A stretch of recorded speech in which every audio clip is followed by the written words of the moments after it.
Caleb, we have a lot of videos at our YouTube channel. It's called LawTube channel. We've got over 1 million views, and sometimes I take a look at which videos are viewed the most, and the video that's viewed the most really is something like this. How do I make my child move out of my house?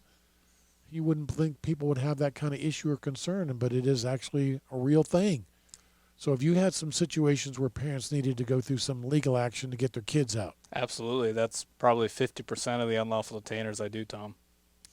And, what are the parents telling you in that situation about why they want the child out? I mean, what's going on, really? Well, most of the time, adult child comes and moves back in with the parents because they're having some financial issues, or they just had a child, or they're in some sort of rehabilitation program, and after a certain period of time, the parents are fed up that they're not being financially responsible, or they're not following their programs, and so they decide, enough is enough. We need them out.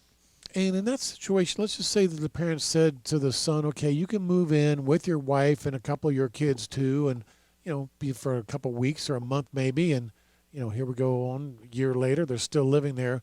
Now you're talking about having to do an unlawful retainer of both the son, the spouse, and the kids as well.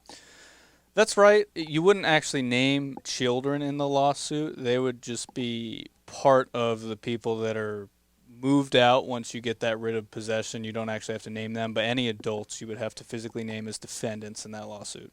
I wonder if you ever had any, years later that parent comes back to you and says, Caleb, you made me evict my son or helped me evict my son out of my house a few years ago and successfully. And I wonder what kind of relationship they might have going forward.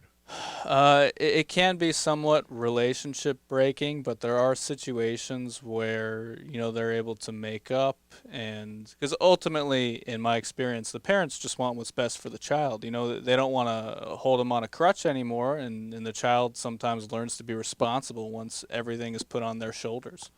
If you were a parent and you were going to let a child, one of your adult children, move back home, they've lost their job or whatever reason there might be, would you recommend that they put something in writing with their child? Does that help in the situation if they got a victim somewhere down the road? So, Tom, if you're going to go that route, what I'd say is get something signed that says, this is not my permanent residence. I'm here and these are the magic words, a transient nature. Because if in an unlawful detainer, there's two ways it can go. You're either a permanent resident of that home, or you're there in a transient nature. If you're there in a transient nature, that means it's for a very limited amount of time, and you don't actually have to go through the entire lawsuit. In that instance, Tom, what you can do is you can sign an affidavit that says they're here in a transient nature. You give it to an officer of the law, and the officer should, without any need for a writ of possession, which is what you'd get in the lawsuit, remove that child from your home. So that's a good way to keep yourself safe, Tom. I find that very interesting because people often say, Tom, I'm just going to call the cops and have them come by here and make the person move out of my house. And I said, good luck with that. The cops are just going to tell you it's a civil matter, go to court and get a court order. But here's a very limited situation where the police might help you literally, physically move that person out. That's right, Tom, and it has to be very clear because you're right. Oftentimes you do get the response that it's a civil matter, so you need that affidavit, and you need to attach the unlawful detainer statute that provides for that with the affidavit, or it's more than likely the officer is just not really going to help you out in that scenario.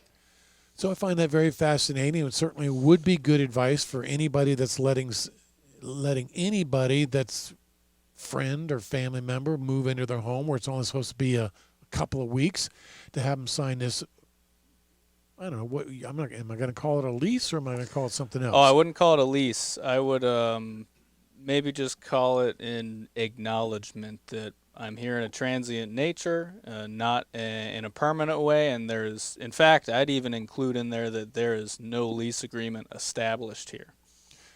I think that's some great advice for anybody out there that's thinking about letting a friend or a loved one or a family member move in, if it's just even temporary, that they get this done. Caleb, I want to go back to the situation where, let's say you're a parent and you're going to let a child move back into the home, which happens more and more these days. They lost a job or whatever reason they might have, and Under normal circumstances, if you let a child move back into your home and things don't go well, you've got to go through a full-blown eviction process, just like you're evicting a stranger out of your home, even though they're your child. But what you're saying is that if you draft an agreement properly and you call it a transient nature, you might be able to just call the police and they would voluntarily help you move their stuff out on the curb. That's right, Tom. If you draft the appropriate agreement, then you really limit your liability for having the officer come and boot that child out themselves rather than getting a writ of possession first. So I'm going to just suggest to any parent out there, before you let your child move back in, you come and see Attorney Kayla Maggio and you have him help you draft this agreement where you're defining it as a transient nature.